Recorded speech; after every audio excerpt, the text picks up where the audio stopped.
We also documented reasoning for why supply options either advanced or did not advance for further consideration. This was really key to understanding why certain options made it all the way to the evaluation criteria stage. So what this gave us or yielded us was really this manageable short list of options that we could put through a more detailed analysis. So once all options were screened and we came up with that short list, we used defined metrics for each of the evaluation criterion for scoring. Each of the criterion, we assigned weights to each of those to inform the scoring process. And I'll present the final kind of scoring here in a few slides.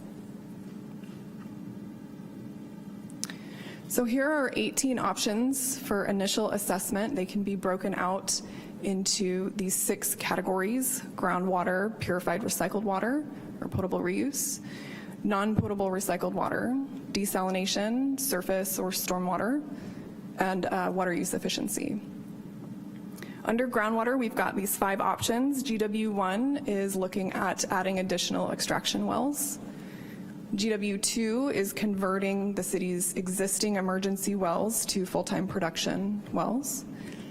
GW3 is looking at aquifer storage and recovery, so adding wells that you could inject groundwater into, or other water, and pull that water out as extraction.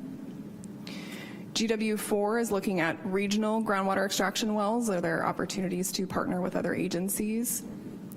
And GW5 is looking at regional aquifer storage and recovery. Under purified water, we're looking at PR1 to produce direct potable water from the Laguna treatment plant. PR2 is, again, direct potable reuse, but producing that water at a satellite facility that would need to be constructed. PR3A is producing indirect use at the Laguna treatment plant and injecting that water into the groundwater via aquifer storage and recovery wells. PR3B, very similar to 3A, but instead of injecting the water into the ground water basin, we'd be looking at putting that into Lake Ralphine. PR3C is, again, similar, just a little bit iterative, producing the water at the Laguna treatment plant and adding it to Lake Sonoma or some other surface water body before use. And PR4, a regional purified recycled water facility. Non-potable recycled is looking at expanding the existing purple pipe system within the city. We have 2 options under desalination. DE1, which is brackish water desalination, would likely be regional. DE2, ocean desalination, either something that the city would take on as its own project or regional as with other partners. 3 options under surface or stormwater: SW1, capturing excess winter flows from Santa Rosa Creek or Laguna de Santa Rosa, storing that water in an aquifer for later withdrawal. SW2 involves storing excess winter flows from Santa Rosa Creek, storing those in an enlarged Lake Ralphine, and constructing a water treatment plant to withdraw that water and serve it to customers. SW3, regional stormwater, partnering with others to create stormwater programs there. And then finally, E1, additional incentives for existing efficiency programs, such as turf removal, direct install toilets, to further reduce demand. So this was the list of 18 that we started with. Kind of rationale for why you see what you see here. It really retains a broad diversity of options. It includes both city-specific and regional projects as well. Given the city's strong commitment and success with efficiency, we wanted to maintain water use efficiency as an option here. And it also integrates input from, as Colin mentioned, the over 70 folks that have been involved in this effort on the water team, community, and the stakeholder group. So once we went through the screening analysis, 5 options were dropped, so 13 were carried forward. The ones that you see struck through, those are the ones that did not make it forward.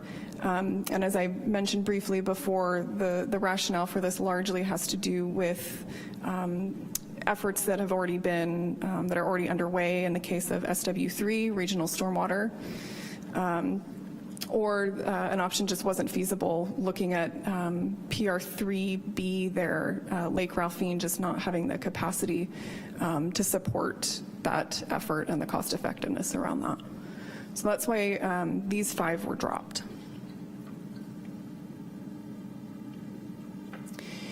So this table shows the 6 options that were subsequently removed after the screening analysis: PR1, PR3A, PR3C, RW1, and the 2 desalination options. These were removed for either cost effectiveness reasons. In the case of RW1, that would not result in reduced reliance on Sonoma water. So these are the 6 that were dropped. So the further 7, the other 7 you see there in green, those advanced to the detailed feasibility analysis stage. So a little bit about kind of the rationale behind the screening, what you saw on the prior slide. What is really retained are options that rank higher on the cost effectiveness and scalability. It does keep options that further diversify the portfolio, so you'll see stormwater maintained on there as well as satellite purified water. It also does still include city and regional projects. Continues with aggressive efficiency incentives, so that is maintained on that list as well, and it continues to integrate input from the water team, community, and stakeholder group. So here are the 7 options that underwent further analysis. GW1, which is adding the extraction wells. GW2, converting the city's emergency wells to production wells. GW3, adding aquifer storage and recovery wells. PR2, a satellite direct potable reuse facility. PR4, a regional direct potable reuse facility that would be located at the Laguna Treatment Plant. SW1, stormwater storage in the groundwater basin, and E1, efficiency programs.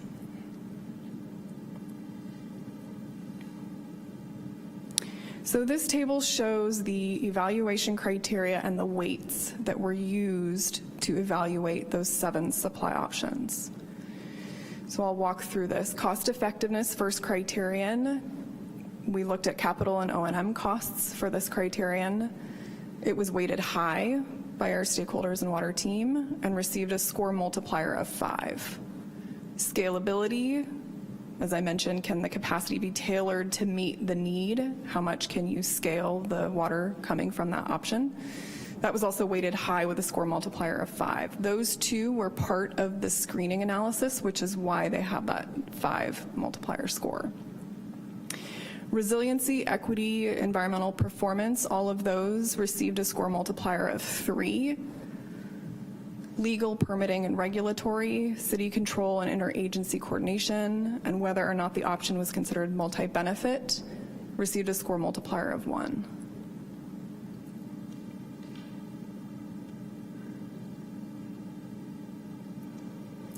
So this table presents the results of that scoring. What you see here, a higher score is better. The 2 rows at the bottom I wanted to draw your attention to, the total unweighted and the total weighted. The total unweighted is just summing the numbers in the table. The total weighted applies that weight that I presented on the prior slide, so the 5, the 3, and the 1 for each of the evaluation criteria. So what this does, if you look at the total unweighted row, you have several options that are kind of clustering very close to each other. So it's not very informative as far as which options will rise to the top. The total weighted line, you start to see a bit of a spread now, and you can start to pick out which options based on our weight for certain criteria start to float to the top.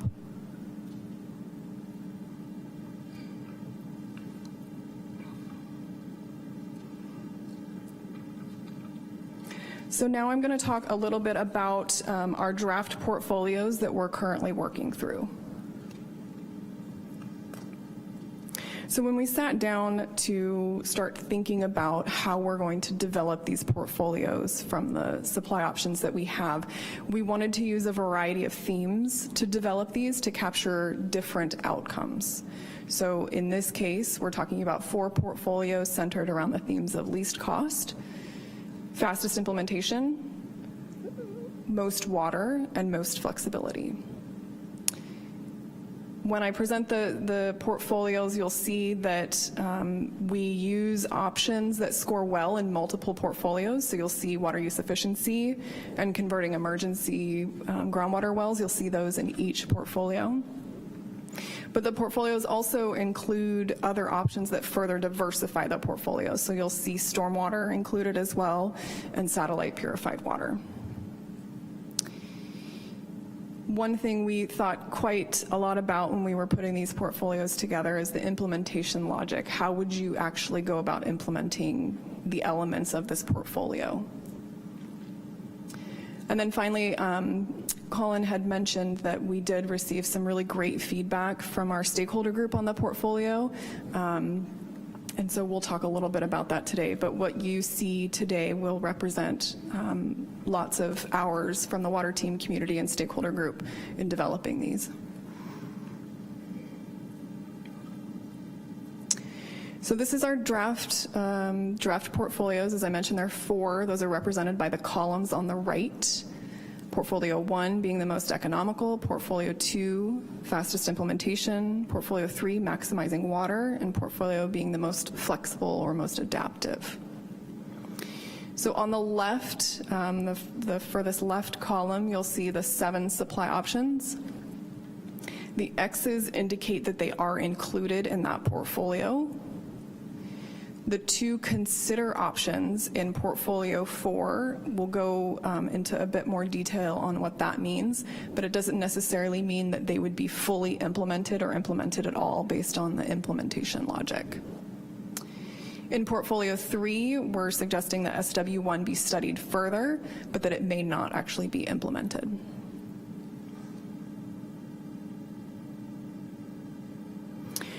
So now I'm going to walk through each of the 4 portfolios in a bit more detail.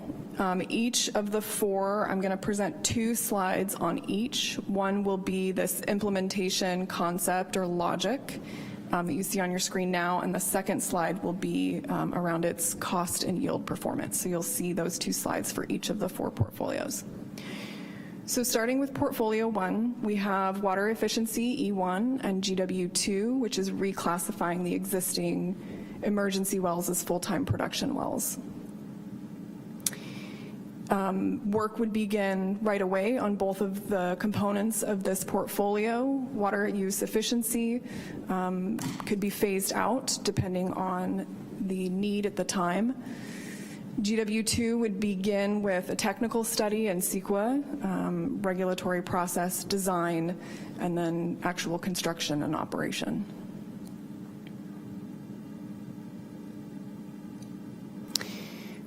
This figure shows the cost and yield performance for this portfolio. On the left y-axis, you have capacity in acre-feet per year. And on the right axis is essentially the capital investment and O&M burden in millions of dollars. I want to draw your attention to the dashed line. What that represents is the estimated acre-feet per year. That is within the larger blue envelope of the range of water capacity. So when we put together the analysis, we looked at, okay, what could this water supply option, what's the range that it could potentially yield?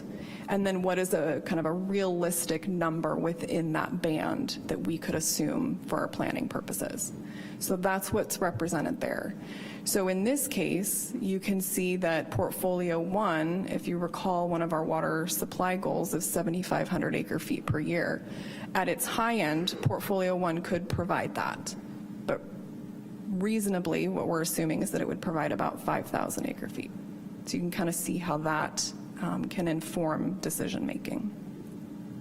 The red line is cumulative capital costs, relatively modest compared to some of the other portfolios that I'll present today, and then the operating burden down there at the bottom.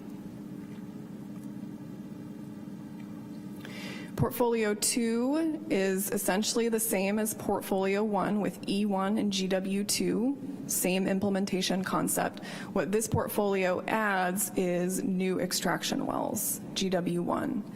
That work would also begin right away, concurrent with effort on E1 and GW2. It would begin with siting studies, CEQA process, the regulatory process, design, construction, and operation.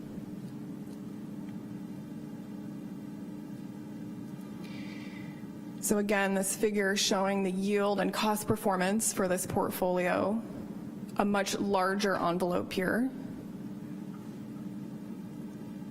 and a bit more cumulative capital burden here as well.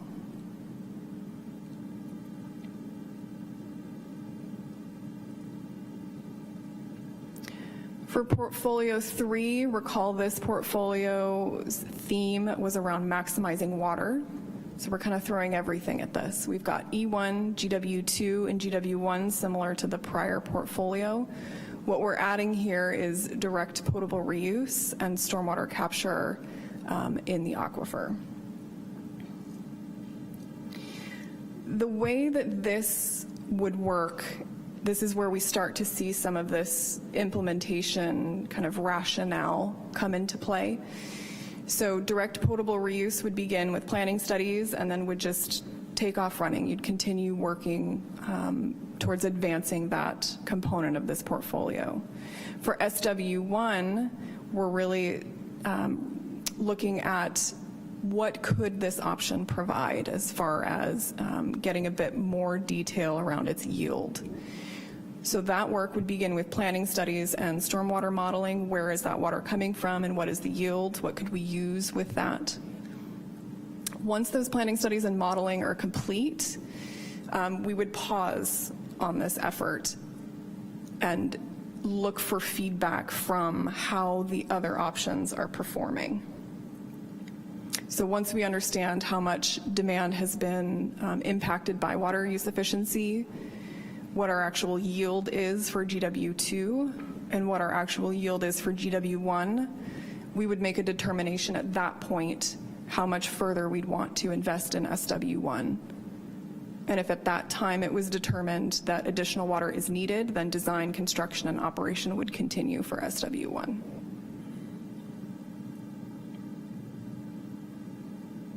As you can probably imagine, Portfolio 3 has a much more significant capital and O&M burden, which you see here by the red line and the orange line. It does overshoot the mark as well as far as water supply goal. So if we're kind of benchmarking by that 7,500 acre feet, we're way up at the top there around 37.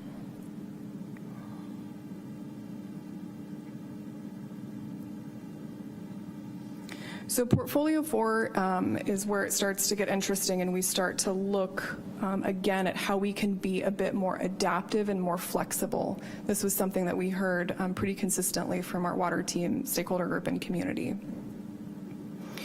So it would begin similar to the other portfolios with E1 and GW2. Those would be kind of on their own path moving forward. GW1, these are the new extraction wells. Those would begin with siting studies. Where could those wells be placed? And that work would actually pause while E1 and GW2 continue to advance. Direct potable reuse, while part of this portfolio, no work would begin immediately. And the rationale here is we want to wait and see what E1 and GW2 are going to provide. How much are they actually going to yield before we commit additional resources to these other options? So in this case, GW1 would be sized. The amount of wells could be scaled to meet the remaining need for water after E1 and GW2 have already advanced. If additional water is needed, then GW1 would continue along the path, CEQA, design, construction, and operation. And then if we turn our attention to PR2, direct potable reuse, At that point, once it's determined how much additional water is needed, we would be looking at doing planning studies. We would conduct those planning studies and then pause while GW1 advances. Once we understand how much water GW1 is able to provide, PR2, the direct potable reuse project, would move forward based on that remaining need.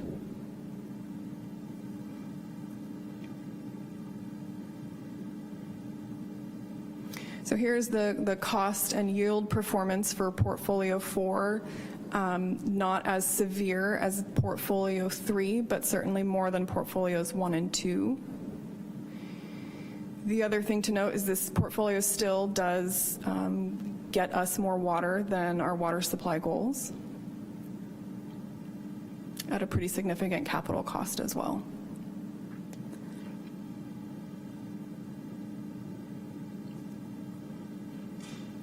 So Portfolio 4 really designed to maximize flexibility and kind of adaptiveness, right? You saw some of those adaptive pathways in the implementation timeline.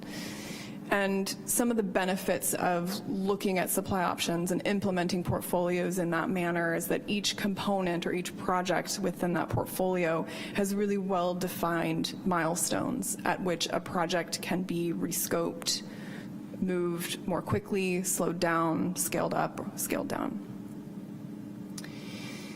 The timing and scale of later projects, you saw PR2 and SW1, are really informed by the remaining need for water based on how the prior projects perform. Early and expensive tasks are done off the critical path, even if the project's timing and scale may depend on earlier projects. So for example, you saw that on potable reuse, where part of the portfolio assumes that you would be doing the planning studies and then pausing while you wait to see the performance of the other options before deciding to move forward. So that's an example of where you can start to do some of that early planning work and set yourselves up for funding opportunities or other regulatory environment advantages.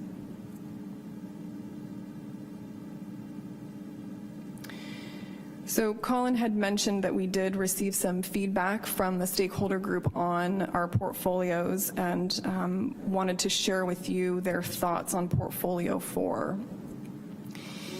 They generally really liked the idea of this adaptiveness, but thought that what they saw didn't take it far enough. They wanted to see more supply options to allow even greater flexibility and to also look at increasing regional and basin sustainability.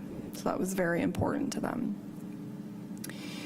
They really stressed that the city needed to be able to move quickly in any direction.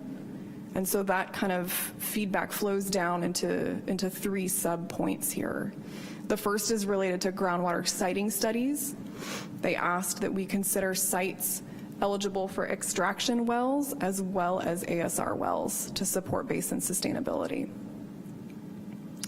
For potable reuse, they wanted this plan to consider partnerships and regional collaboration. If you notice, PR4, which was the regional direct potable reuse option, was not included in any of the portfolios, and they wanted to see that element reflected. Related to stormwater capture and use studies, they wanted us to consider ASR and potable reuse, as well as locations for groundwater recharge for basin sustainability. So you'll see in a subsequent iteration of portfolio the inclusion of SW1 to potentially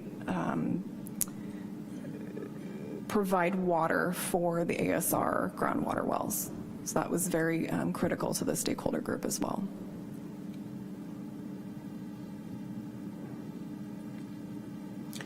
So the next couple slides here show these 4 portfolios all on the same scale, all together. So you have that dark orange, and it's a bit difficult to see on this because all 4 portfolios track very similarly up until 2030. That's why you see one line. At the 2030 mark, the green and the yellow, so portfolios 2 and 3, start to diverge. At 2034, the red and the orange start to diverge. At 2035, the green, which is portfolio 3, that's maximizing water, starts to climb. And then portfolio 4 diverges yet again at 2043.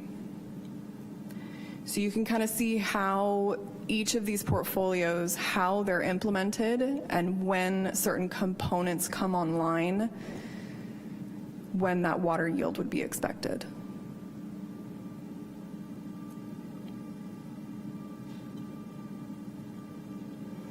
This graph shows capital funding needs by year for each portfolio. Again, no surprise, portfolio 3 being quite a significant investment, particularly in 2035, when potable reuse would come online. The capital funding needs for portfolio 1 and 2 really don't appear on this graph because they are so minimal compared to the other portfolio options, and the capital investment would end much earlier than portfolios 3 and 4.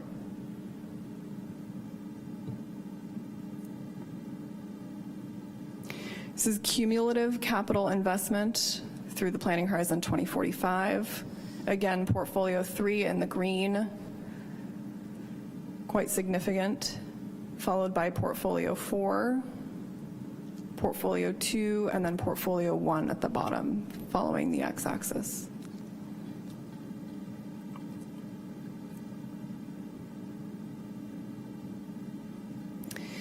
This graph shows the net operating burden for each of the portfolios. You see dips in portfolios 3 and 4 in 2031 and 2035 as a result of reduced Sonoma water purchases in those years. Again, portfolio 3 carrying a significant operating burden, followed by portfolios 4, 2, and then 1.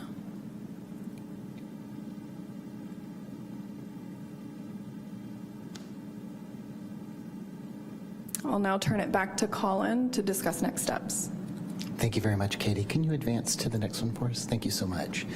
So just a reminder, this is the table that shows the timeline of where we've been and where we're going.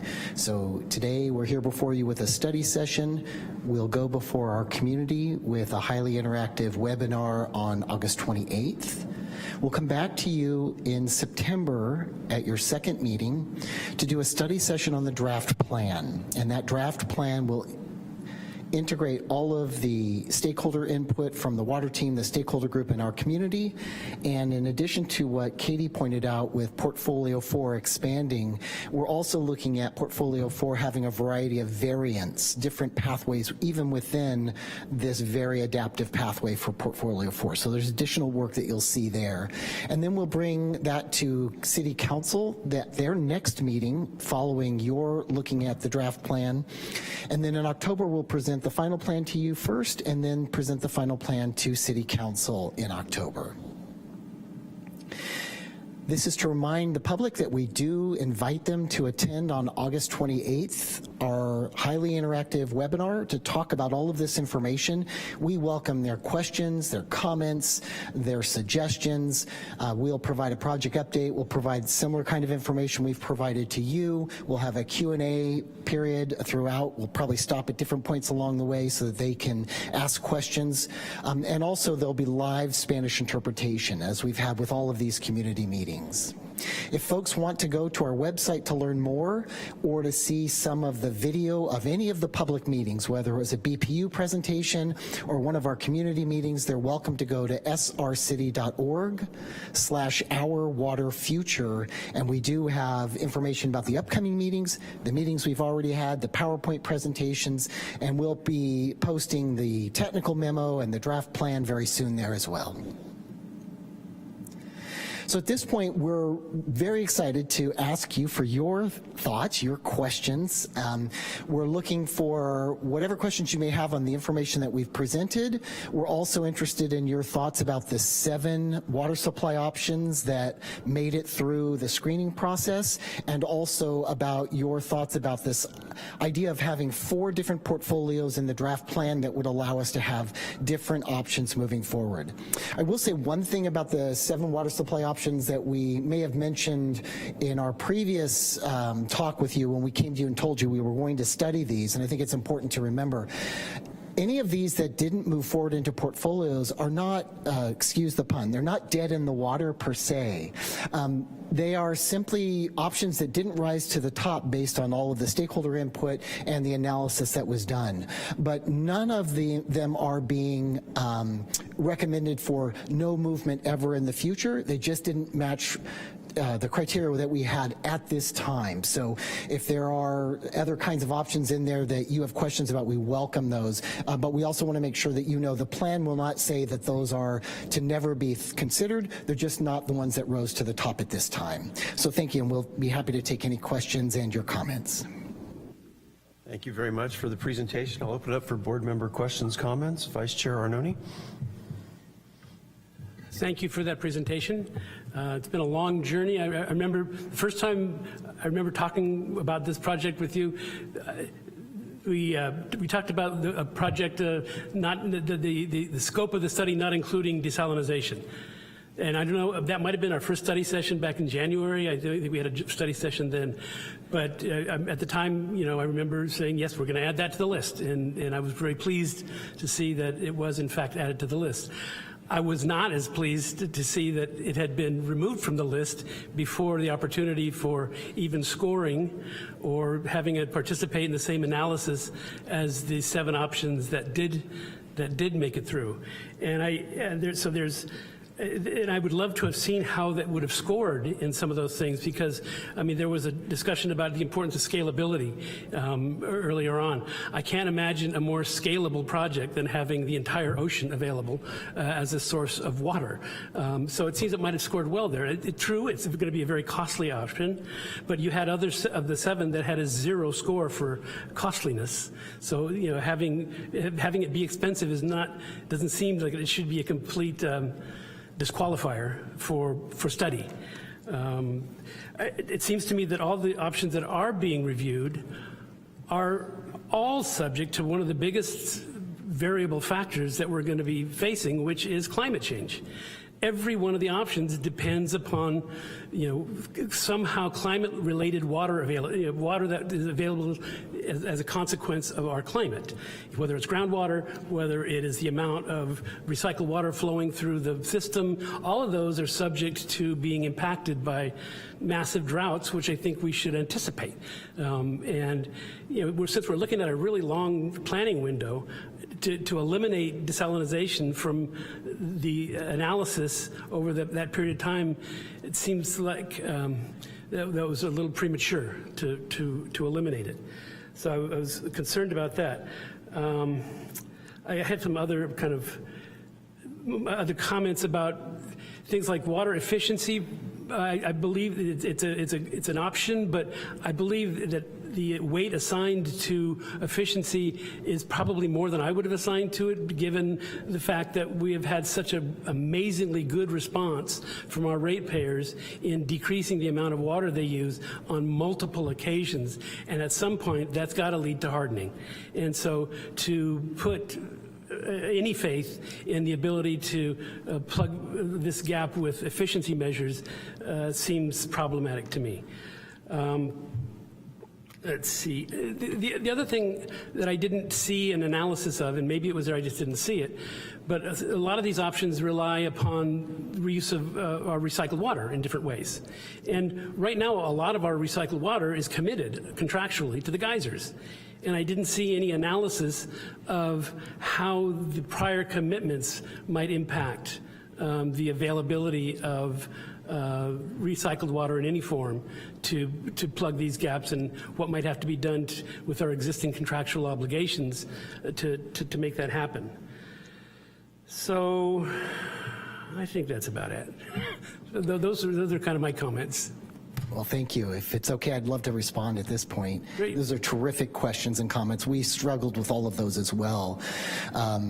So I just wanted to mention, I'll touch briefly on each of those comments that you made, but I think for some of the more technical pieces, I'd like to have Xavier Arias help address that, since he's got that kind of expertise in the scalability and cost effectiveness analysis that was done on the desal, as well as the 13 options that were considered in the screening did have cost effectiveness and scalability assessments. So, but Xavier is much more familiar with that.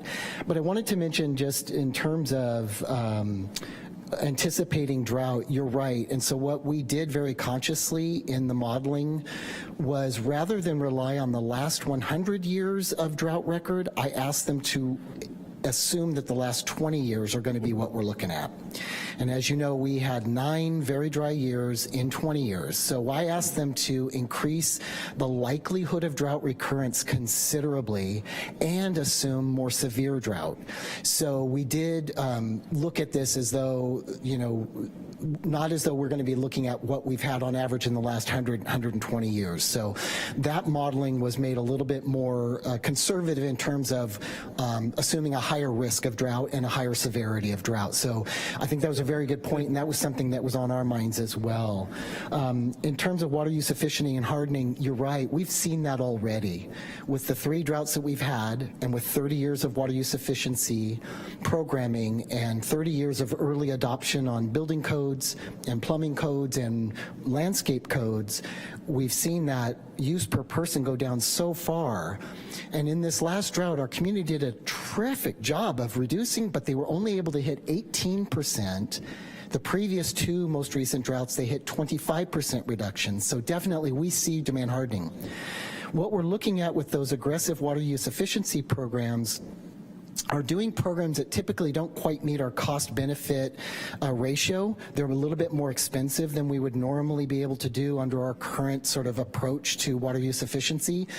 And one of them would be focused on aggressively going after toilets that would exceed the current state standard of 1.28 gallons per flush, and they would go to the 0.8 gallon, and they would be direct install toilets. And you know, we've done those programs with grants before. We'd be looking at making those programmatic, permanent programs within the city. So we'd need some more staffing and some more money to do that. But those are permanent reductions, as you know, but then it reduces demand. And then instead of perhaps needing 9 million gallons per day, perhaps it goes down to 7 million gallons per day. So there is a kind of a benefit in that way to that. The other piece of it would be to really penetrate the market on turf replacement. We think we've gotten into the market about 7 or 8% of the way, but particularly with larger commercial projects that have ornamental grass, when the rebate is high enough, there's a cost-benefit ratio, and that project pays for itself, and it makes a good business case. So we'd really like to go after those larger commercial sites that have ornamental turf that'd be happy to turn it over. It's not being used for anything, but getting over that hump, that initial capital investment to flip that out and do the construction and the materials costs. So, so that would also be similar to existing programs, but with a much more aggressive rebate. Again, to bring down the demand so that what we need per day is lower. And then with the recycled water, purified recycled water, and the contracts, that's front and center on our minds as well. So we did have Calpine at the table, and we also had Doug Beretta, a farmer who's been using recycled water just about from the beginning when we started offering recycled water to ag.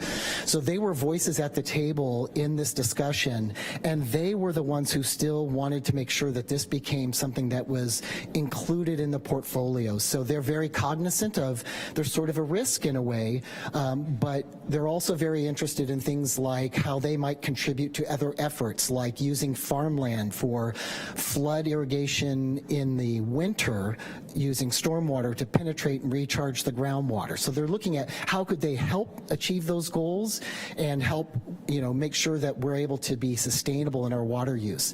So, so they're very cognizant of these, and they were still very supportive of the portfolios. And then in terms of just desal, I wanted to just say a couple of things, and then particularly with desal, I think Xavier is going to be much more helpful than I can. But from a staff perspective, the thoughts that came to my mind as you were talking about this were that it wasn't just cost effectiveness for desal or for any of these options and scalability. There were also things like the uncertainties with some regional projects. If we do desal and it's south of us, the aqueduct runs south, the water runs south, so then we have to deal with water trading. There's a lot of uncertainty with that. Also, if there's a catastrophic loss from Sonoma Water and they're unable to use their aqueduct for any reason, then there's no water to trade because we would be on our own. And so desal, we wouldn't have it within our city. So it's very difficult then to have desal in a regional partnership south of us. And all of the sites that would be most reasonable for us would be south of us. It doesn't provide new water for Santa Rosa in that instance because it's trading water, so it's not water within the city itself. There are also some disposal issues and there are some concerns about regulations and how would we deal with that, and could it be treated at the treatment plant? So now there's a second pipe system, and can it still go to the ocean? There's some concerns about that. If it's brackish, then we're either closer to like we're dealing with groundwater that's salty, or we're dealing with the bay or the river. Again, where does the brackish water go? So those are some questions where there's some feelings of risk and uncertainty around regulations. And then also the stakeholder input. So in terms of the stakeholder input, when we showed them what had dropped off, there wasn't a single voice from the stakeholder group nor from the water team that said, wait a minute, and we spent time on it. Are you sure? Does anybody have concerns or worries or heartburn? So it doesn't necessarily address the questions you're bringing up, but I wanted to just, at least from a staff perspective, address that. And then I want to make sure Xavier is able to talk more about the analysis. Thank you. Thank you, Colin. And thank you for your thoughtful comments, too. I hope to address them thoroughly. And maybe I'll start with the option we call DE2, which is ocean desal. Because while desal has some similarities, I think there are important differences. I think what DE2 has going for it, as you pointed out, is that the ocean's got plenty of water. So it's scalable from the point of view that you could build a very large project. I think when we say, well, it has some scalability downsides as well, there's probably a minimum practical project size. And then after you build whatever it is you build, you have to run it right now with current technology about at 30% capacity, just to kind of keep the plant reasonably healthy so you can turn it on when you need the water. And desal, particularly from the ocean rather than brackish, it has a huge energy consumption. So that hits you on O&M. So if there's a dream candidate for desal, it would be somebody that lives right next to the ocean and needs the same amount of water day in and day out from that project. So you're neither of those things, unfortunately. So that's why DE2 came in as very expensive because we're looking at huge capital costs, huge operating costs, but that is with current technology. So I would say a point that Colin made briefly at the beginning is that nothing is dead in the water. I think it can be revisited should circumstances change, including technology, cost of energy, and so on. You know, we've heard about there will be a day maybe when energy is super cheap. What we've seen, of course, is the opposite. But if that were to happen, it would warrant revisiting it. So DE2 is sort of on technical grounds. Desal has a lot going for some utilities more than others. And as I said, you're not the dream candidate for sort of the go it alone ocean desal. So that's why DE1 is in there. Well, is there an option that might overcome some of those issues? So brackish water is less expensive to treat, less energy intensive. But reasonably, the option for brackish then would involve, as Colin mentioned briefly, it would be this regional project. And you know, when we started the study, I think the emphasis was on what could the city do to improve its self-sufficiency. And as we've gone on, we've certainly seen a lot of projects that could be made better, potentially with regional cooperation. I think the difference with DE1 is that it's not that it could be made better with regional, it absolutely can't go without regional. You know, it's different in that way, that it has besides the technology, besides the cost, it has the fact that it absolutely cannot go until at least two major partners would need to actually advance the project. Not even just kind of go along with the project, but if you have Marin and Sonoma Water, both would be hugely important partners, and they would need to actually be driving the project in a way because of the water trade and the fact that the brackish desal project would be built.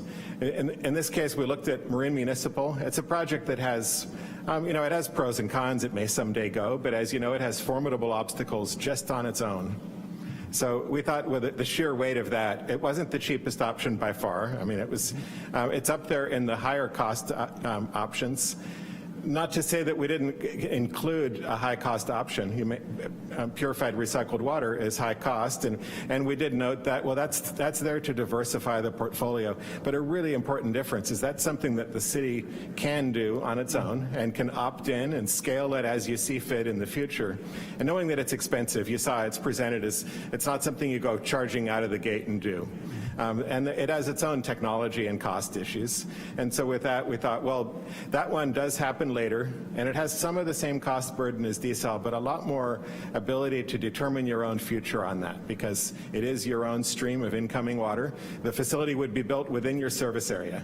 And the particular option we chose is one that would require less regional cooperation, but still be able to benefit from a lot of regional cooperation should that materialize. Thank you for that good explanation, and I agree with a lot of the points you make. They're very, very good points. I guess the one thing I would ask is, I don't think I'm the only one that's going to wonder what happened to desalination. And even if all those points are, put it at the very bottom of the list, it seems not to include it on a list of proposals that is supposed to look at a broad spectrum of options.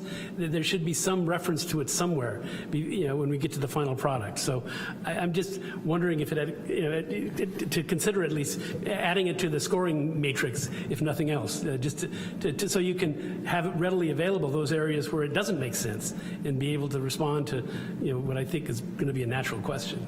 So thank you for your responses. Very helpful. Thank you very much. Board Member Bartholow?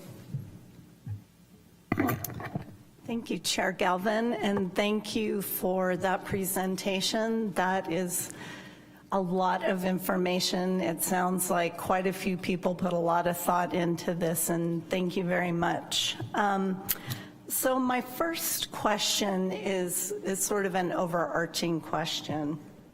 In the executive summary, it says that we want to increase our potable urban water supply portfolio to enhance its resiliency during Sonoma water supply shortages or service interruptions due to catastrophic happenings.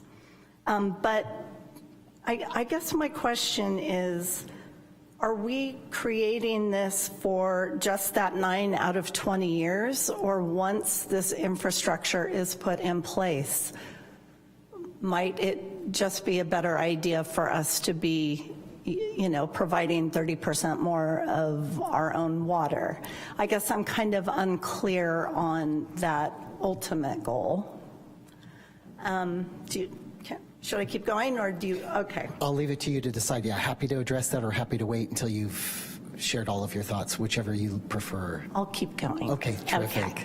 Okay, and just to sort of hop on what Bill was talking about with some of the concerns over, the criteria and how certain things rose to the top.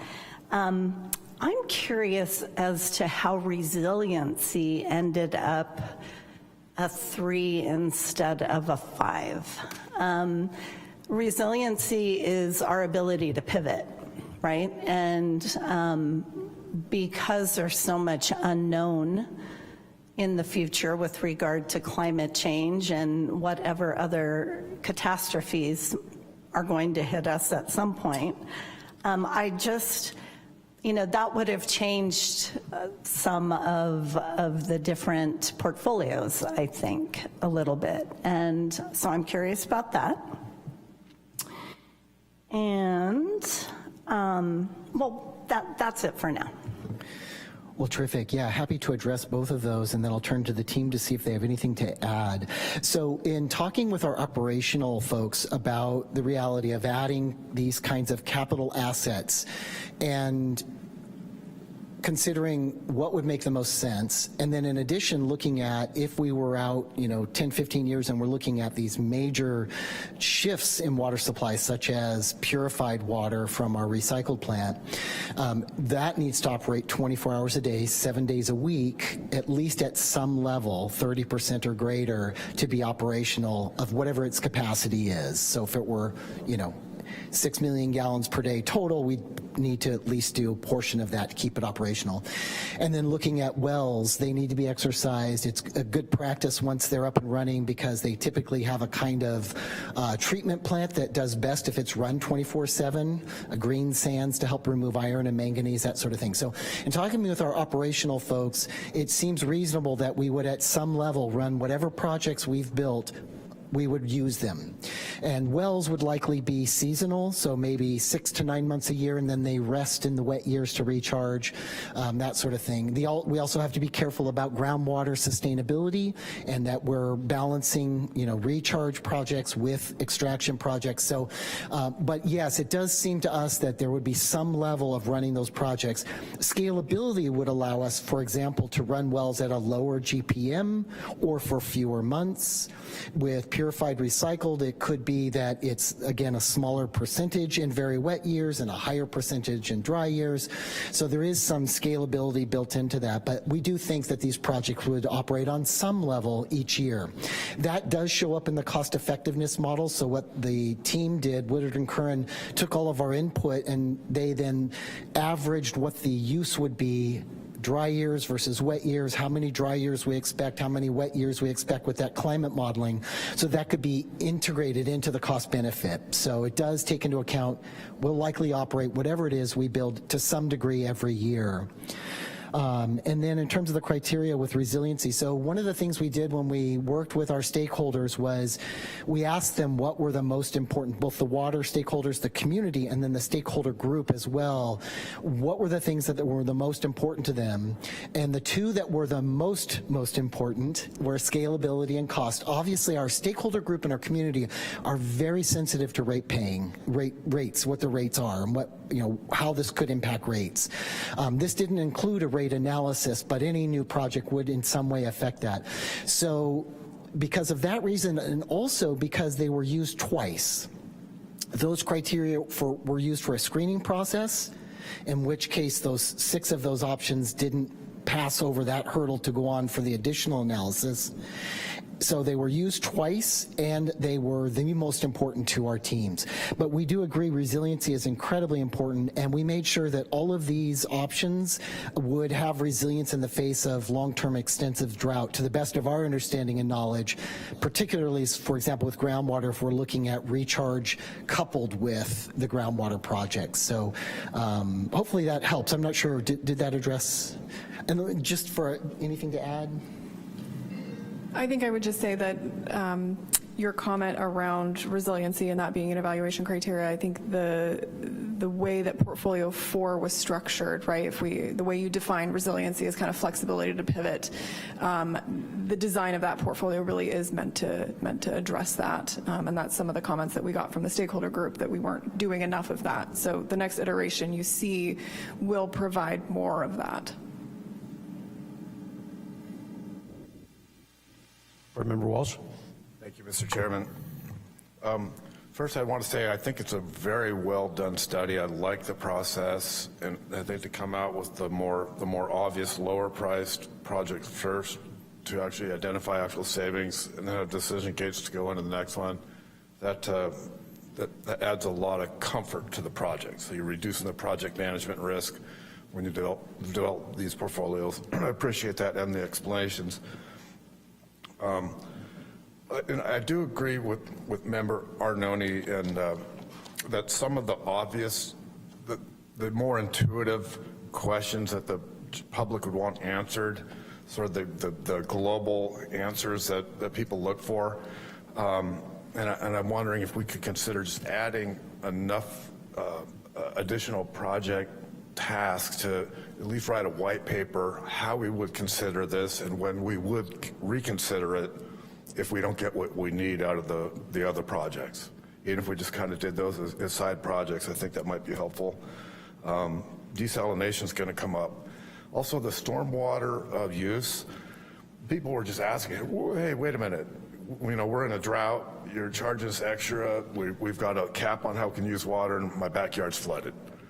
Do something with that, right? So that's sort of an obvious thing, and I think last time we were looking for maybe what are we going to do with the stormwater? Has some budget now, but maybe that would be something we could just look into, even if it's just to write an explanation. So people are going to say, hey, you didn't look at the obvious things, and we said we did. We wanted what you wanted.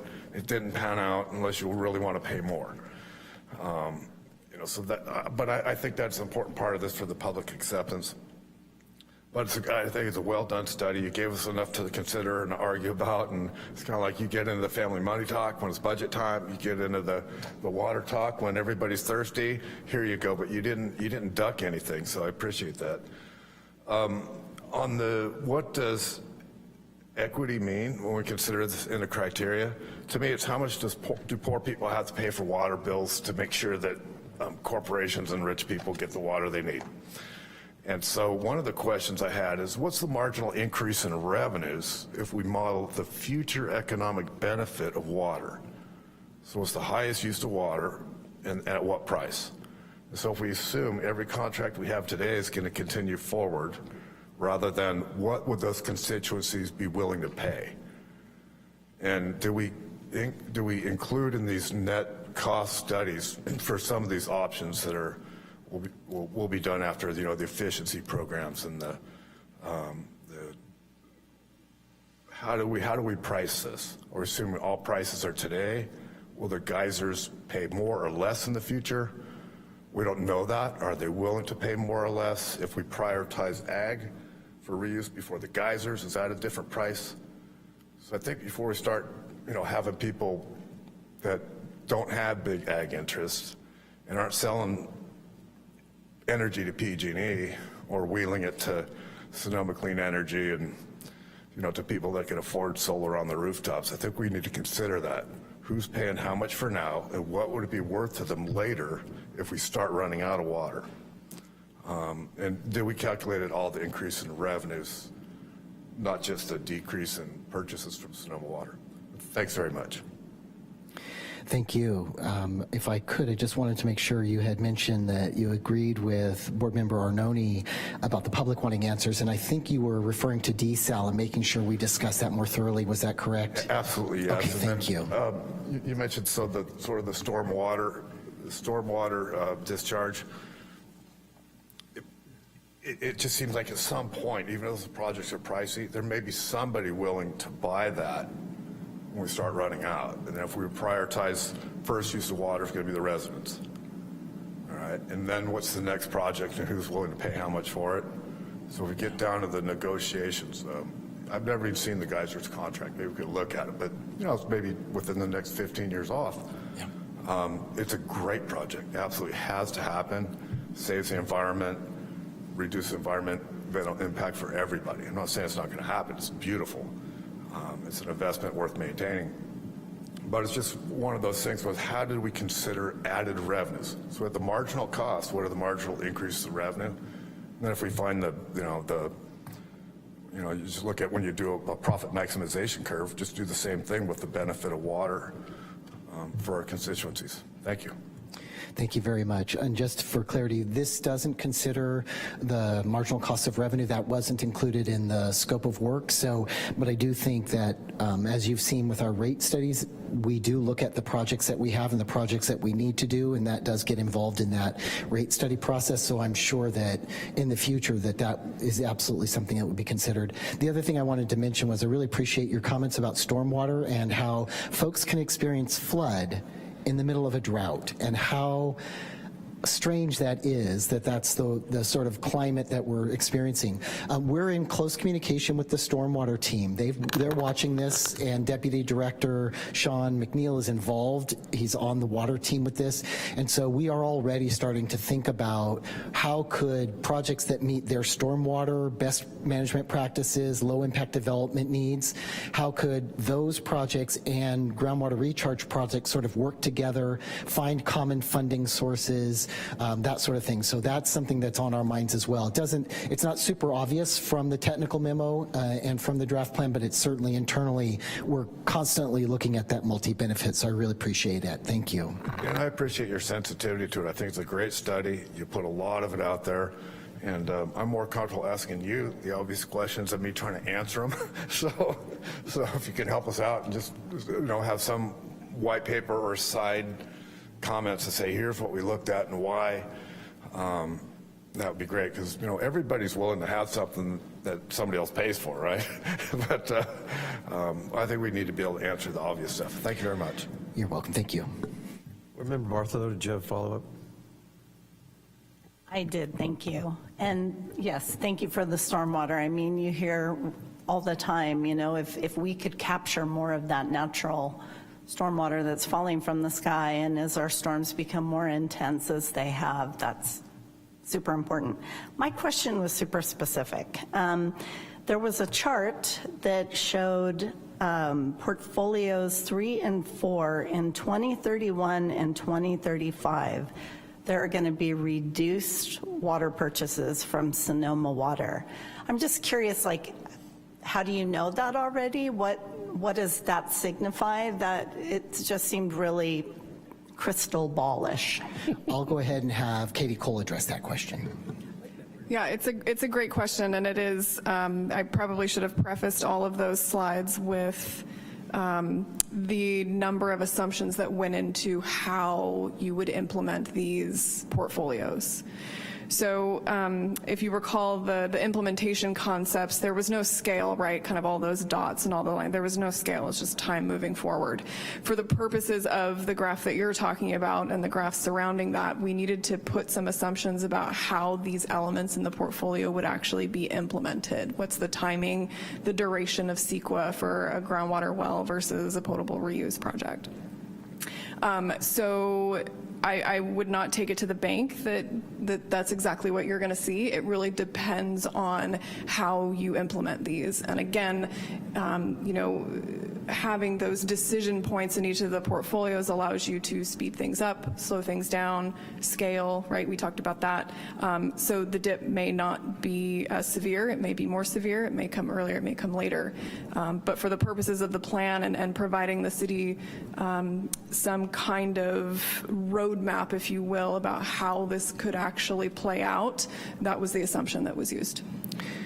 And I'll just add as well that this also harkens back to the question you had previously about would we only run these during dry years, would we run these projects all of the time? So as projects come online, the assumption is that there'll be some growth in the city, so perhaps our purchases would remain somewhat the same despite water demand going up, but at some point, depending on the amount of projects in place and how much they're producing, we may then get to the point where we need to purchase less Sonoma water as well. And as Katie pointed out, when exactly and how much exactly, that's yet to be seen. Also, how much do each of these end up producing and that sort of thing.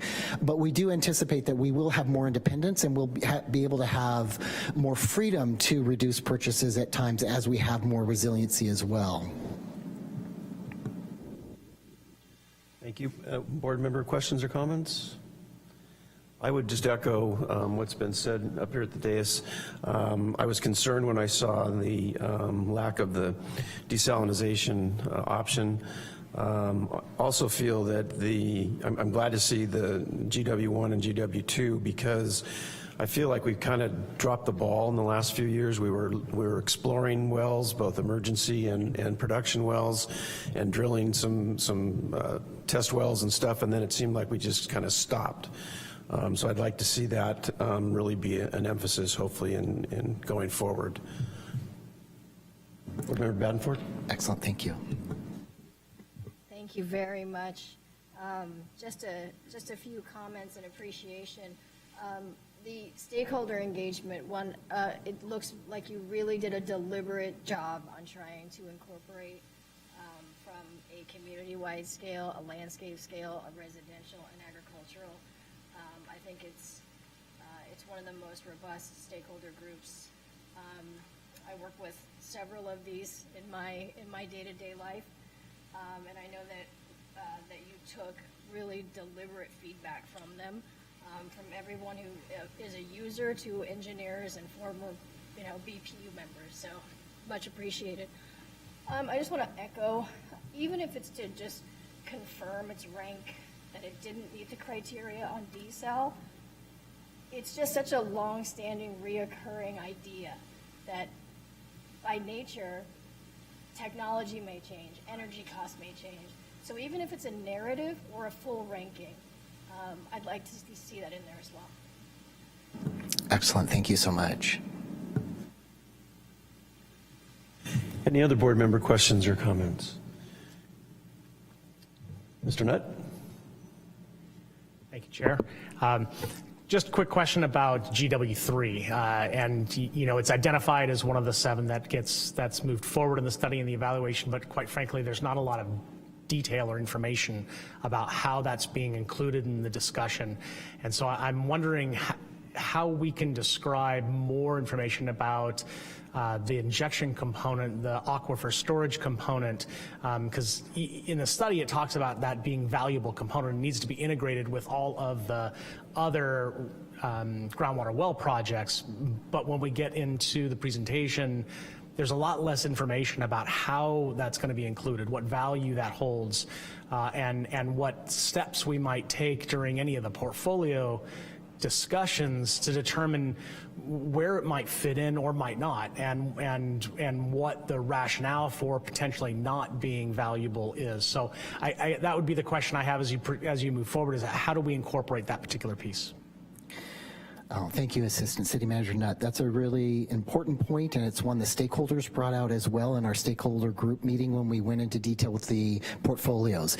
So it's being added in a more direct way in Portfolio 4 as something that should be studied, so that when we look at well siting studies, that we look particularly not only for extraction, but sites that would be optimal for injection. So that is absolutely on the forefront of our mind. Right now, there's not a lot of data available within city limits that shows where the geology would be ideal. There have been flyovers by the state to look at where the geology might be optimal on the west side of town, and there are lots of areas where that could be very optimal. We'd like to see if there are locations within city limits so that the infrastructure costs are lower in terms of piping into our own distribution system. But that has absolutely been added, and I think what we'll do is we'll take another look at the draft plan that in the narrative portion and make sure that's really clear, that because for groundwater sustainability, that's going to be really important. Aquifer storage and recovery as well is simple to explain in some ways, but it's actually quite difficult to implement. It can be really complex. The water quality you inject has to be very high, so you can't just take runoff from creeks and inject it. So there are some considerations about if it were stormwater, what level of treatment would be needed, and then in terms of treatment, how that impacts the groundwater, because there can be unintended chemical reactions. Also with, if we were to use excess water that Sonoma Water has in the winter that's been treated, it has chlorine. Chlorine has to be removed before it's injected. So there are some complexities with it, but the stakeholders were absolutely clear this must be considered. If we're going to look for new well sites, we must consider aquifer storage and recovery for the groundwater basin sustainability as a whole. And that also speaks to why stormwater capture is also an important piece, because while we may not be able to find a perfect location for plenty of ASR wells, aquifer storage and recovery wells, perhaps we can do flood projects that take advantage of high flows, recharge the basin, but the actual well is located in another place, but we're banking water, we're recharging the basin while we're extracting. So again, the stakeholders were very clear. They, to a person, when we went around and asked for comments, this was a very important point to them, so thank you. Director Burke? Thank you, Chair Galvin. And if I may, I just wanted to add a few things. First, a big thank you to the team and everyone who's working on this. I hear very clearly that from the board, the direction we're getting from you all is that include more definitions on the why.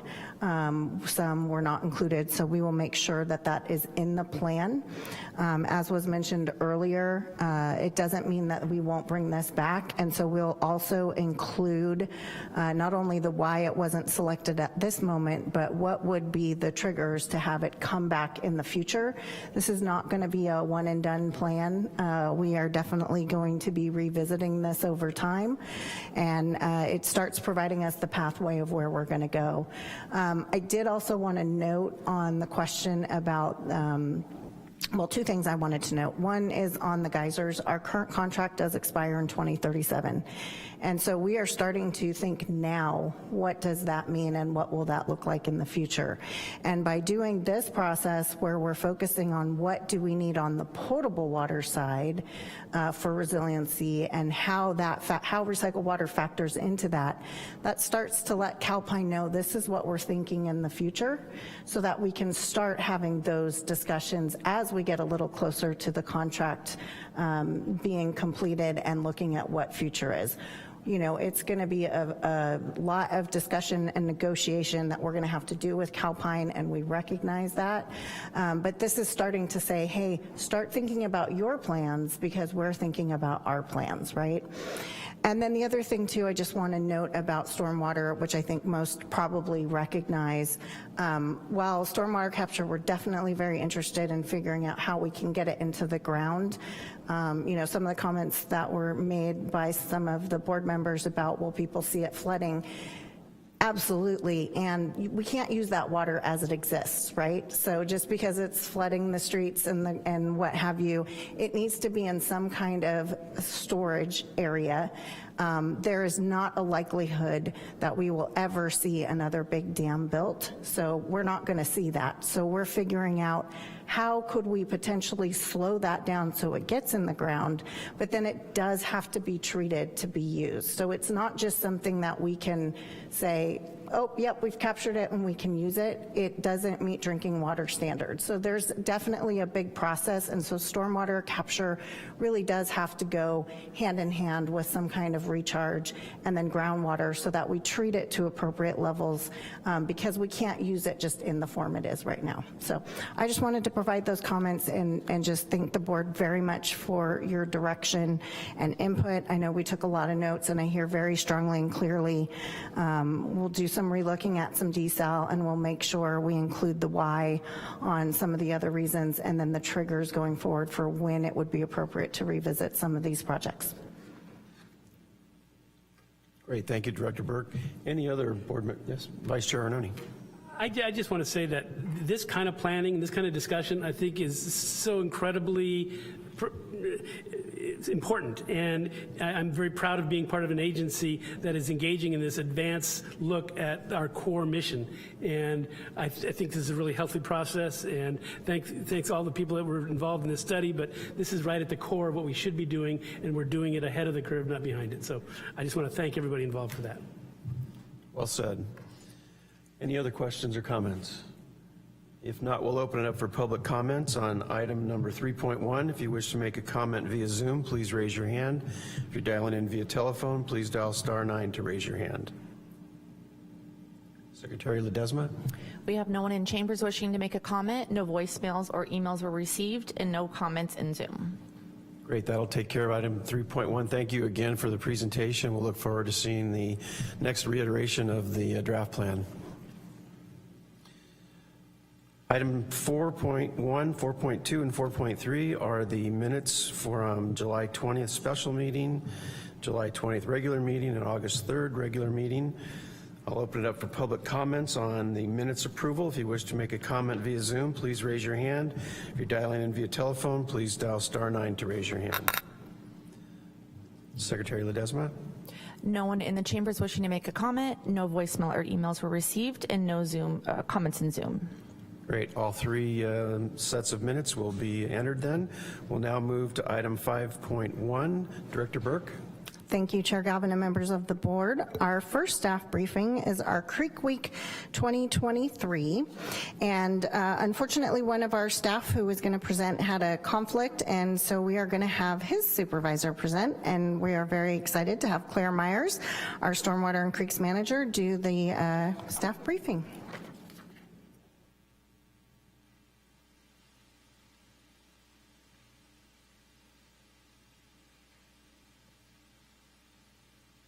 All right. Thank you, Director Burke, and good afternoon, Chair Galvin and members of the board. As noted, I'm Claire Myers, not Kyle Spomberg, who was called away, but happy to be here today to let you know about Creek Week. It is coming up next month, and our team has organized a lot of fun events to get folks out on the creeks. Creek Week is an annual celebration of our creeks, watersheds, and the ocean. During this week, many stewardship organizations throughout California host events to help raise awareness about the harmful effects of pollution in our natural waterways. So on Tuesday, September 12th, a proclamation will be presented at City Council proclaiming September 16th through 23rd as Creek Week in the city of Santa Rosa. For over a decade here in the city, Creek Week has offered fun educational events and volunteer cleanup opportunities for members of our community. So this year, to kick off Creek Week, we have partnered with the Laguna de Santa Rosa Foundation to lead a beginner's workshop on nature journaling, which will take place on Saturday, September 16th. On Sunday, September 17th, our own Stormwater and Creek staff will lead a guided nature walk along Santa Rosa Creek, beginning at Flat Rock Park. Due to very popular demand, we have increased this year the number of downtown underground tours that we will be leading. We'll have 2 on Tuesday, September 19th, and 2 more on Thursday, September 21st, to explore the culverts that run beneath City Hall. They're really fun tours, and encourage you to attend if it's a place that you haven't been before. Not listed on this list up here, on Wednesday, September 20th, city staff are invited to participate in our 2nd annual Dash for Trash competition, and will compete for a chance to earn the coveted Trash Cup trophy. So we'll have cleanup stations with supplies staged near our municipal buildings downtown at Santa Rosa Creek at the Prince Memorial Greenway, and also at Santa Rosa Creek at Stony Point Road. This photo up here shows last year's esteemed cup winners, the folks at Communications and Intergovernmental Relations. Shout out to Kimberly. Oh, she left. Who picked up over 100 pounds of trash between the 4 of them. On Friday, September 22nd, members of the public are encouraged to hop on their bikes and join us for the Tour de Creek Trail bike ride, where they can enjoy scenic views and learn all about the pathways and trails that go along the creeks in our city. And then finally, we will be capping off Creek Week on Saturday, September 23rd, with a volunteer cleanup along the Prince Memorial Greenway on Santa Rosa Creek. We do ask that anyone who is interested in attending one of these events, please visit our website at srcity.org/Creek Week to register. And then for anyone who can't attend one of our in-person events, we do have several at-home activities listed on our website as well. So thank you for your time, and we hope to see you at one of these Creek Week events. Thank you. Thank you, Ms. Myers. Any questions? Yes, Board Member Walsh. Comment. Thank you very much for doing what you're doing here. I think it's the important work and what matters most with respect to creeks. And I wanted to say, I think the last meeting we had, I was asking questions about the stormwater fund balance and stuff, and I don't think that was fair to keep asking those questions that way. So Kimberly Zunino helped me afterwards. She said, look, we're going to put something together. We'll talk to you about it. And I think what you do get done is more important than counting the beans. I'm really good at finding that information, and I should have just slowed it down a little bit. But I want to say I could have been, I could have had a better conversation. So I apologize for that, and I appreciate what you do. Well, absolutely, and I'm happy to always talk about the budget in the future. Other board member questions or comments? Yes, Board Member Badenford. Thank you, Chair Galvin. Just a quick thank you. When I was a new BPU member, I went on the apparently now very popular Downtown Underground tour with your team. It was fantastic. So I'm glad to hear that it's growing in popularity. I learned a lot, and it was a fantastic afternoon. So thanks so much for promoting. That's great to hear. Thank you. All right, I will now open it up for public comment on item 5.1. If you wish to make a comment via Zoom, please raise your hand. If you wish to dial in via telephone, please dial *9 to raise your hand. Secretary Ledesma? We have no public comments in the chamber, no voicemails or emails were received, and no hands are raised in Zoom. Very good, that'll take care of item 5.1. We'll now move to item 5.2. Director Burke? Thank you, Chair Galvin and members of the board. Item 5.2 is our second staff briefing, disinfection system upgrade project update, and Mike Prinz, our Deputy Director of Regional Operations, will be making the presentation.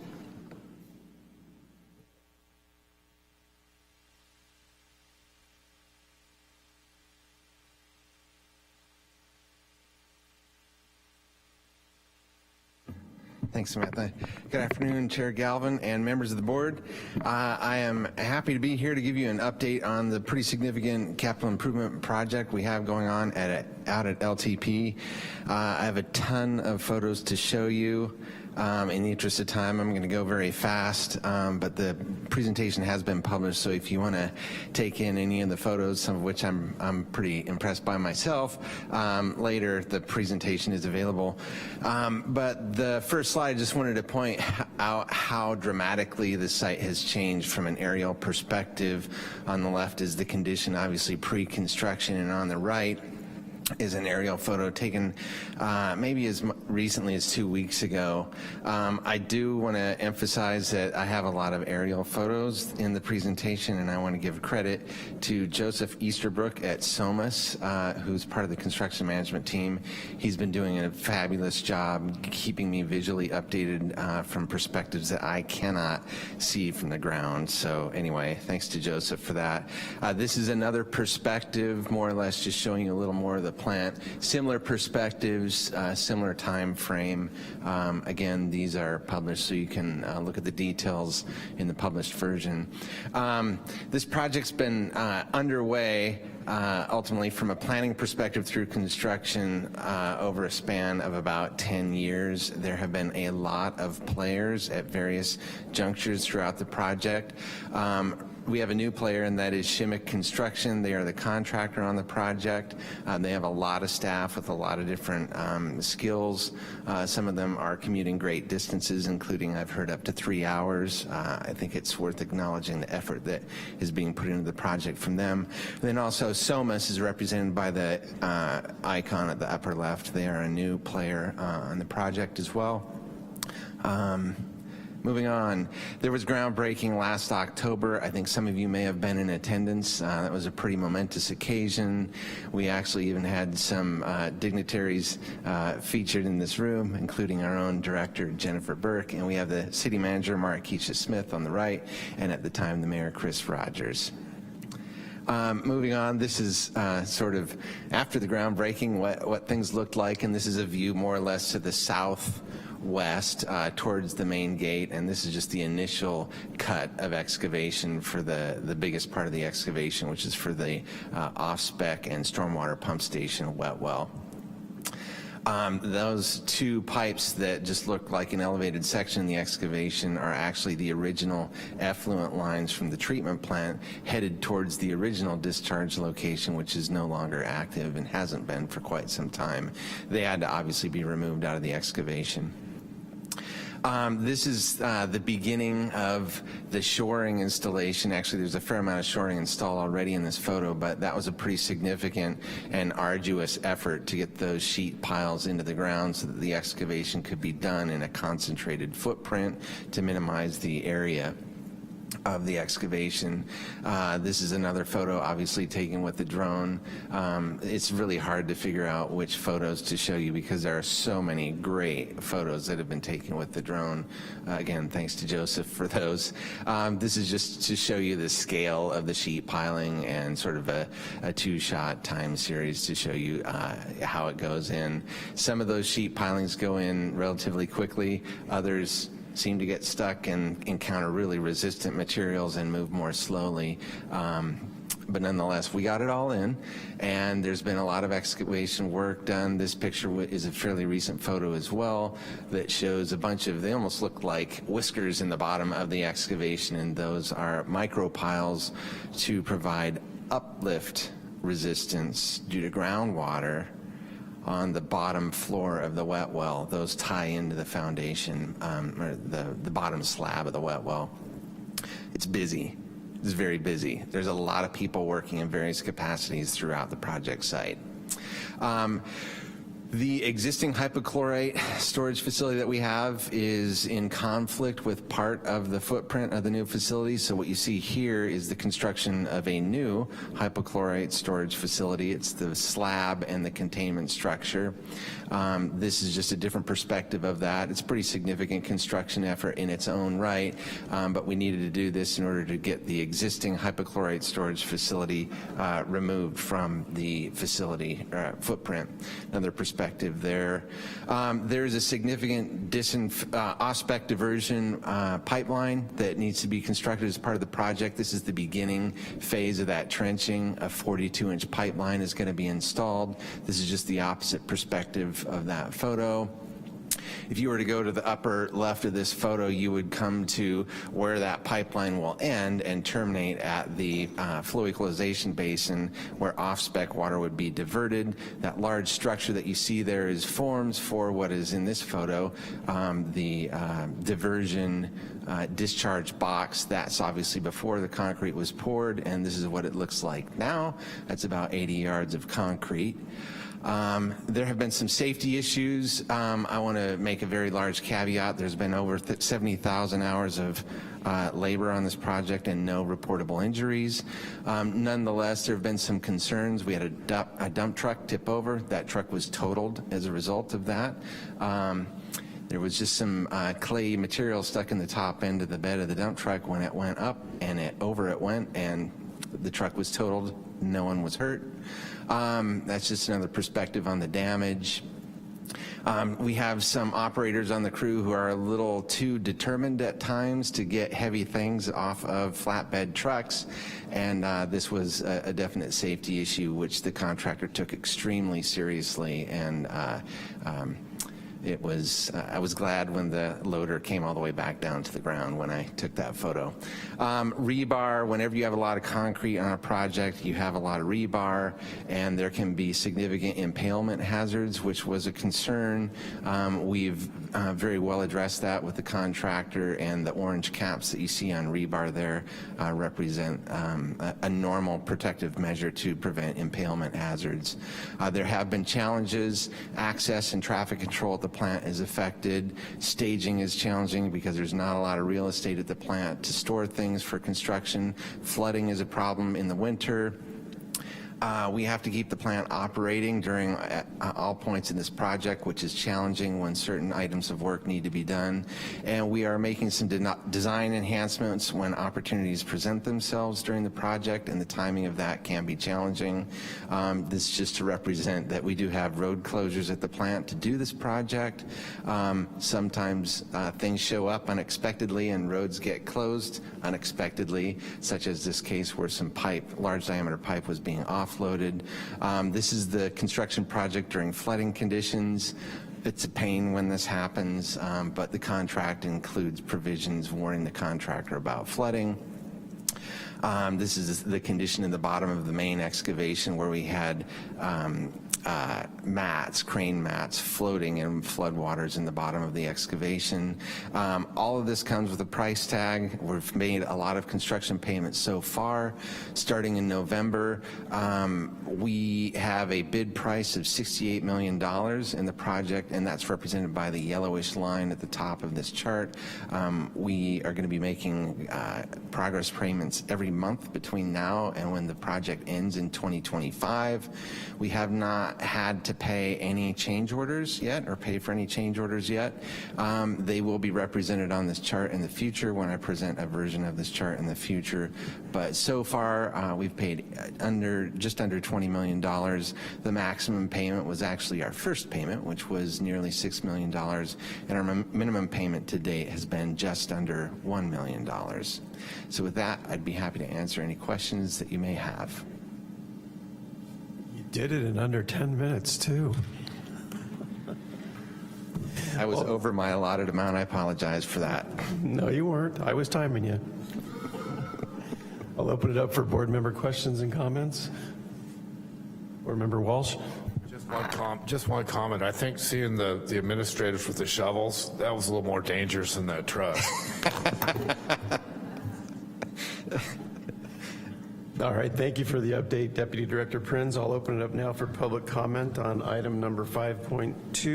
If you wish to make a comment via Zoom, please raise your hand. If you're dialing in via telephone, please dial *9 to raise your hand. Secretary Ledesma. We don't have anyone in the council chambers wishing to make comment. No hands are raised in Zoom, and no voicemails or emails were received. Great, thank you. Thank you again. We'll now move to item 5.3, water supply update. Director Burke. Thank you. Our third staff briefing is our water supply update, and Peter Martin, our Deputy Director, Water Resources, will be presenting.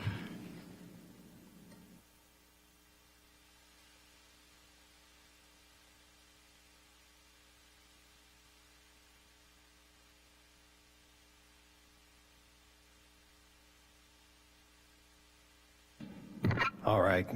Good afternoon, Chair Galvin, members of the board. I'm here with you with a very brief water supply update. I know we've got a packed agenda today. So first, I just want to highlight Lake Pillsbury storage is at about 47,700 acre feet, representing about a 1,600 acre feet week over week change over the last week or so. As you recall, I've briefed this board previously.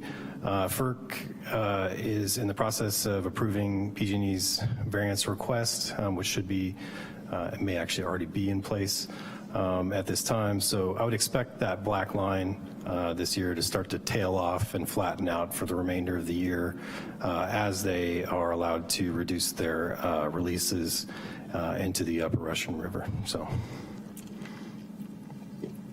In terms of storage in Lake Mendocino, as of today, storage is at about 87,300 acre feet, which is about 80% of the FIRO water supply curve, so above and beyond the typical operating supply curve.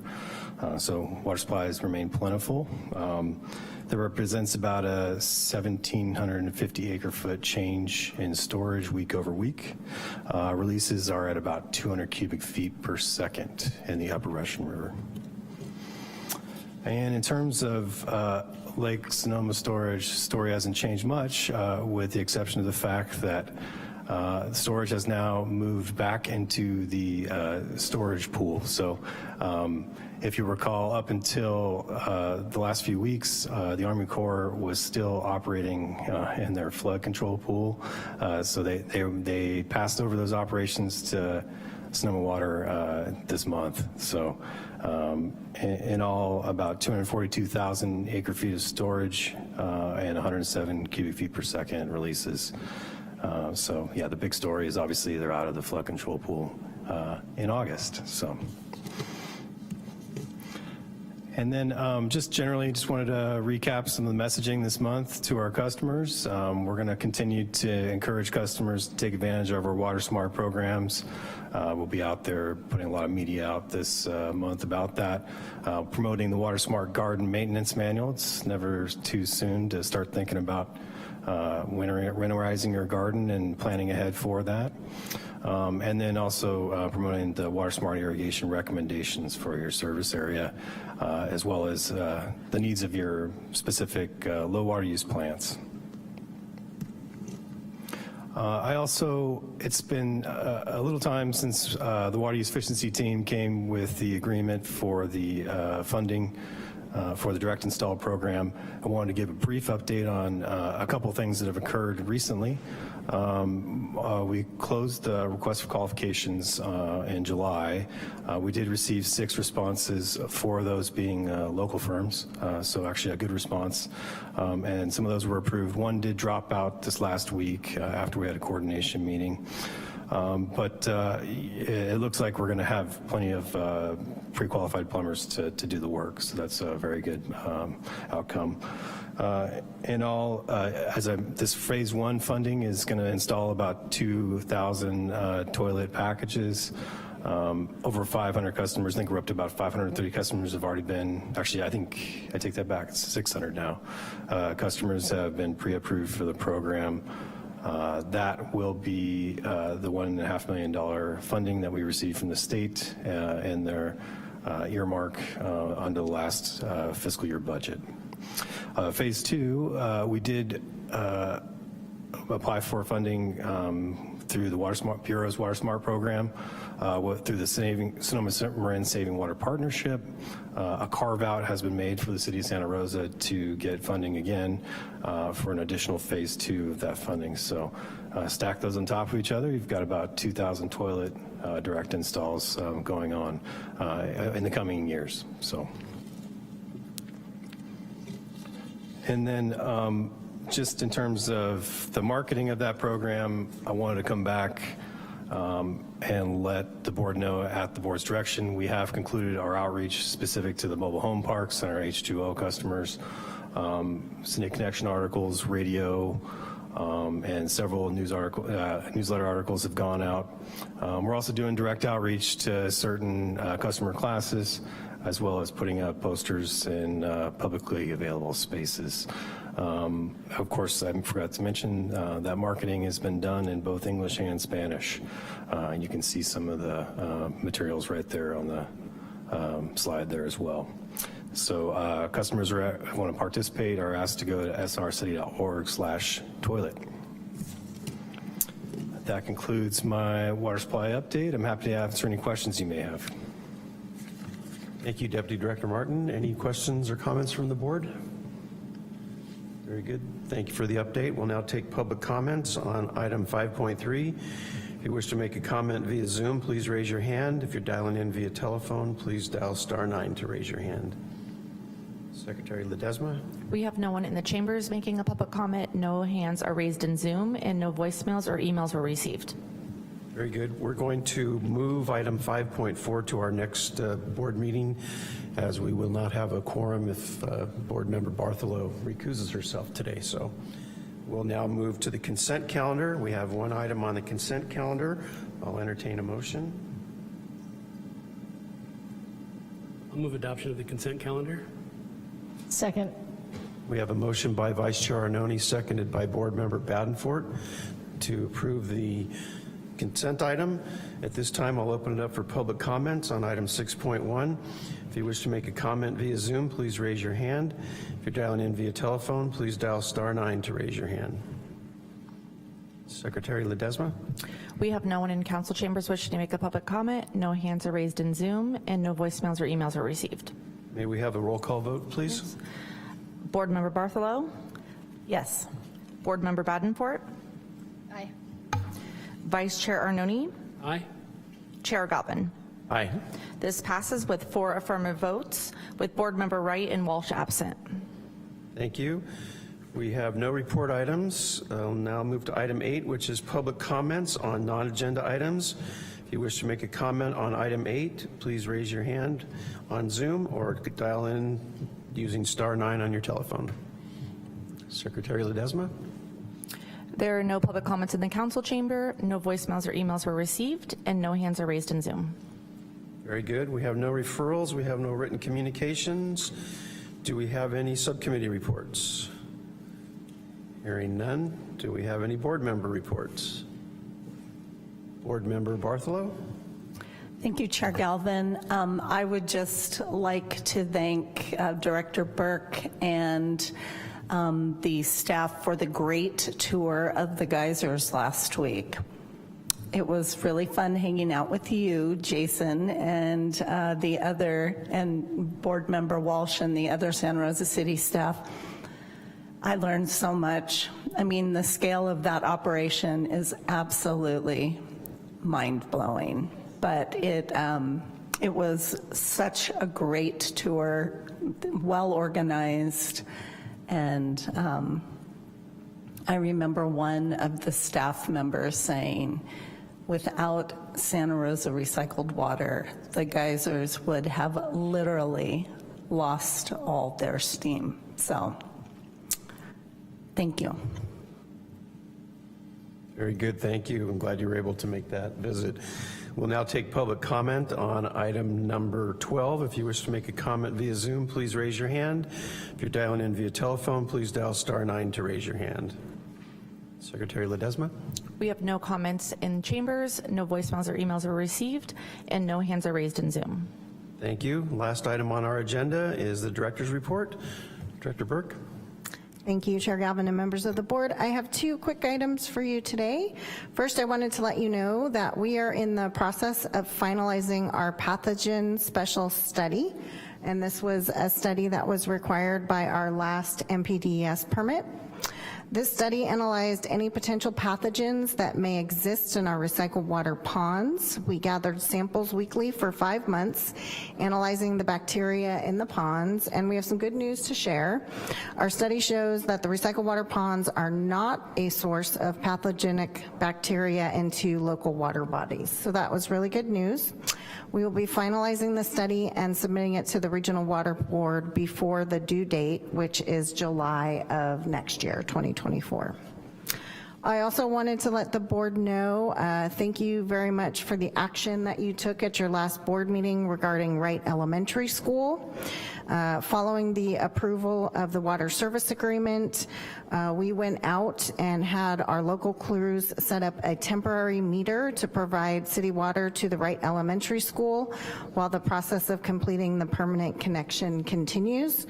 So the school district now has water supply from the city, and they will be making the temporary connection from the temporary meter to their water distribution system on site in the near future. So again, thank you to the board for the action you took to help us make that happen. And then last, I just wanted to let the board know, after talking with the chair and getting the chair's approval, we don't have any items that are pressing for September 7th. And so we will be canceling the September 7th board meeting, and enjoy your Labor Day holiday. And that's my presentation.